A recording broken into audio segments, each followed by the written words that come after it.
जो बाबरी मस्जिद को तोड़ दिया, उसी टाइम से हर इंडिया को रहने वाला मुस्लिम लोगों को दिल में अछाड़ पड़ा।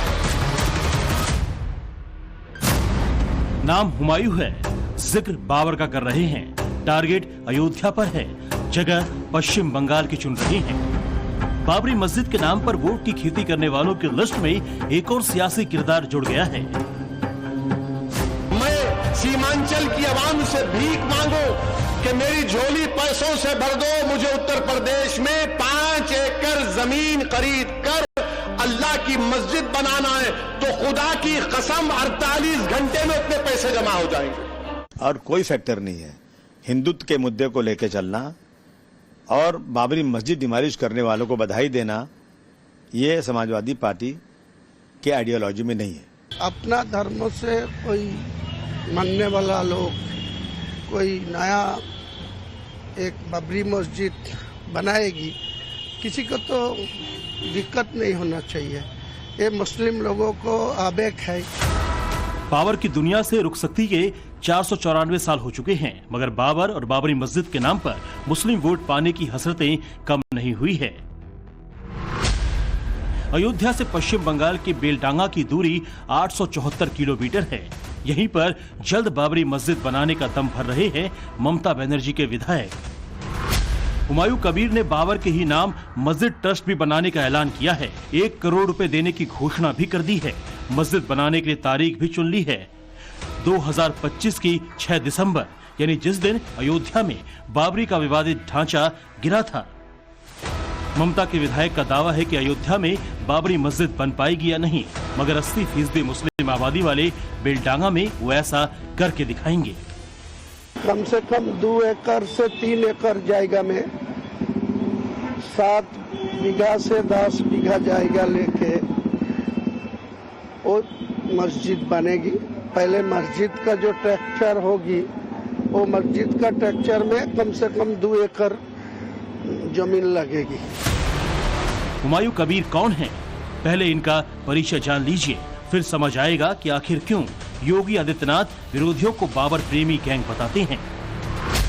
हुमायूं कबीर 2011 में कांग्रेस के टिकट पर पहली बार चुनाव लड़े थे। इसके बाद उन्होंने कांग्रेस से टीएमसी में एंट्री की और फिर ममता बनर्जी के पहले कार्यकाल में मंत्री रहे थे।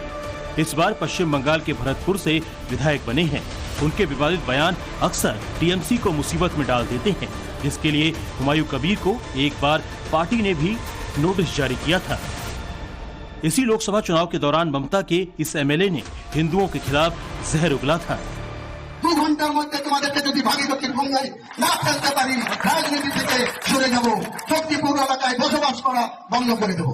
তোমরা হাতির পাত পা দেখেছো, কিন্তু যদি ভেবে থাকো যে 30% লোক মুর্শিদাবাদ জেলায় আর আমরা 70%, এখানে কামনগরে তোমরা বেঁচে আছো বলে কাজীপাড়ার মসজিদ ভাঙবে আর বাকি এলাকার মুসলমান ভাইরা হাত গুটিয়ে বসে থাকবে, এটা কোনোদিন হবে না। বিজেপিকে আমি হুঁশিয়ার করে দিয়ে বলছি, কোনোদিন হবে না।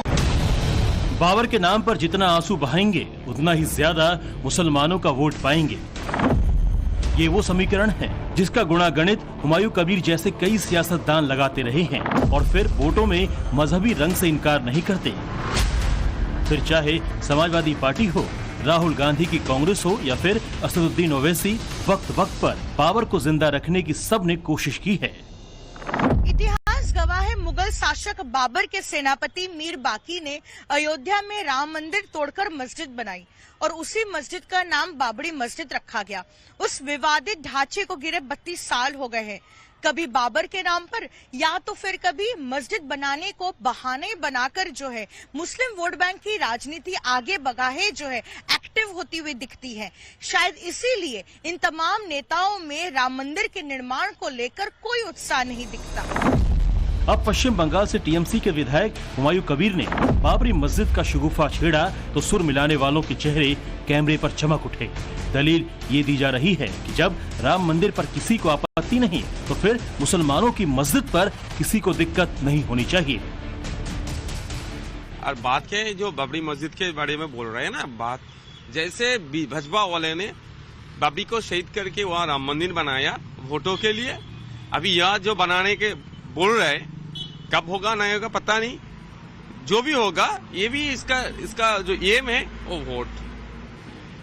और मुख्यमंत्री का आपत्ति कैसे रहेगा? आपत्ति होने का बात नहीं है। यानी जो बाबरी मस्जिद वहां थी उसको वो मैटर वो अलग है, लेकिन अलग से कोई मस्जिद बनाना चाहते हैं तो बना सकते हैं। उसमें क्या है, इस प्रदेश और देश के अंदर सभी मजहब के लोगों को रहने के लिए, अपनी मर्जी से धर्म अपनाने के लिए, अपने धार्मिक स्थल बनाने का अधिकार है, तो बनाए। हम उसका इस बात का स्वागत करते हैं, इस्तकबाल करते हैं। लेकिन जहां तक बाबरी मस्जिद है, बाबरी मस्जिद वो बाबर के द्वारा बनाई गई थी, इसलिए उसका नाम रखा था। वो चाहे उनके नाम पे रख सकते हैं, चाहे किसी दूसरे के नाम पर। मुख्यमंत्री जिस तरह से तुष्टीकरण का राजनीति करते हैं पश्चिम बंगाल में, सरकारी खास जमीन भी अगर हड़प ले और मस्जिद बना दे तो भी मुख्यमंत्री कुछ नहीं बोलेंगे 30% के लिए। तो ये तो बर्दाश्त नहीं होता है और बंगाल के हिंदू देख रहे हैं, इसका जवाब 26 में मिलेगा। हुमायूं तो जाहिर सी बात बाबर के पुत्र थे, तो बाबर की जो मानसिकता है वो कौन सी है? वो है लूटने की, महिलाओं के पर अत्याचार करने की, सनातन को समाप्त करने की, धर्मशास्त्रों को जलाने की, विभिन्न प्रकार की संपत्तियों में आग लगाने की, भारत को समाप्त करने की। तो ये सारी मानसिकता तो पहले से बंगाल में व्याप्त है। यानी जो बाबरी सोच है वो पहले से ही है। अब उसकी मस्जिद मत बनाओ, ये मस्जिद नहीं बनाना चाहते हैं। बात मस्जिद की नहीं बल्कि नाम रखने की है। 6 दिसंबर की तारीख को चुनने की है। तर्क ये है कि मोदी अगर राम मंदिर की प्राण प्रतिष्ठा कर सकते हैं तो फिर बाबरी मस्जिद की नींव ममता बनर्जी रख सकती हैं।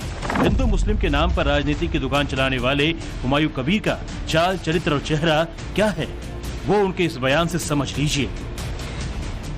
जो चीफ मिनिस्टर बना हुआ है ममता बनर्जी, वो मेरा भी चीफ मिनिस्टर, सारे राज्य का मानुष, सब लोगों का ही चीफ मिनिस्टर है। ये तो मुस्लिम लोगों को आदरणीय चीफ मिनिस्टर को तो इनवाइट करेगी, जो उद्घाटन होगी उसी टाइम तो होगी, लेकिन भित्ति स्थापन जो होगी, जो सूचना होगी, जो शुरुआत होगी, उसी टाइम तो वो टास्क के तरफ में आदरणीय मुख्यमंत्री को इनवाइट तो मिलना ही चाहिए। शायद उनका ये सोच इस देश की मान्यताओं के विपरीत है। भारत राष्ट्र की सीमा में वो मस्जिद बनाए, कोई आपत्ति नहीं है, लेकिन बाबरी के नाम से बनाएंगे तो ये उनका दुराग्रह है और देश की जनता इसको स्वीकार नहीं करेगी। तो फिर सवाल यही है कि बीजेपी के हिंदुत्व से चिढ़ने वाले अपने आप को आईने में क्यों नहीं झांकते? बाबर और बाबरी को बार बार एजेंडा बनाकर क्या ये मुस्लिम वोटों का हितैषी बनने की कोशिश नहीं है? पश्चिम बंगाल में मुस्लिम आबादी करीब 27% है। ममता बनर्जी की कोशिश रहती है कि मुस्लिम वोट उन्हें ही मिले। उत्तर प्रदेश में मुस्लिम 30% के आसपास हैं, जिन पर सबसे ज्यादा फोकस समाजवादी पार्टी का रहता है। इसी वोट बैंक को ध्यान में रखते हुए अखिलेश यादव की पार्टी ने महाराष्ट्र में महाविकास अघाड़ी से खुद को अलग कर लिया। सपाइयों को ये बात अखड़ गई कि उद्धव ठाकरे की शिवसेना ने बाबरी विध्वंस की तारीफ कैसे कर दी, और फिर असदुद्दीन ओवैसी तो बाबरी मस्जिद के प्रेमियों में जग जाहिर हैं। मेरी फिक्र में मेरा ईमान मुझे कहता है कि जिस जगह पर मस्जिद थी, है और रहेगी, बाबरी मस्जिद है और रहेगी। बाबरी मस्जिद जिंदाबाद, जिंदाबाद, भारत जिंदाबाद, जय हिंद। बाबरी मस्जिद जिंदाबाद, बाबरी मस्जिद जिंदाबाद, बाबरी मस्जिद जिंदाबाद। मैं सीमांचल की आवाम से भीख मांगू कि मेरी झोली पैसों से भर दो, मुझे उत्तर प्रदेश में 5 एकड़ जमीन खरीद कर अल्लाह की मस्जिद बनाना है, तो खुदा की कसम 48 घंटे में उतने पैसे जमा हो जाएंगे। तो चेहरे देख लीजिए और समझिए कि बाबरी का मातम किसे सबसे ज्यादा है, बाबर के नाम पर किसे सबसे ज्यादा दर्द होता है। यूपी के मुख्यमंत्री योगी आदित्यनाथ ने बगैर नाम लिए अयोध्या में संभल के बहाने ऐसे ही बाबर प्रेमियों को एक्सपोज किया, जिस पर खूब बवाल मचाया गया। 500 वर्ष पहले बाबर के एक सिपह सालार ने जो काम अयोध्या में किया था, जो काम संभल में किया था, और जो काम आज बांग्लादेश के अंदर हो रहा है, तीनों की प्रकृति, तीनों का डीएनए एक जैसा है। गलतफहमी में मत रहना। लोकसभा चुनाव के टाइम से ही अयोध्या वो एपी सेंटर बन चुका है जिसका सब अपने अपने हिसाब से इस्तेमाल करना चाहते हैं। बीजेपी राम मंदिर और विकास का मॉडल सामने रख रही है तो विपक्ष बाबरी के नाम पर तुष्टीकरण का दांव चल रही है। सियासत किस कैरेक्टर से इतना तय है कि 500 साल बाद भी कुछ लोग बाबर का चैप्टर क्लोज नहीं होने देंगे। कोलकाता से पूजा मेहता और दिल्ली से रविकांत राय के साथ bureau report, times now Bharat.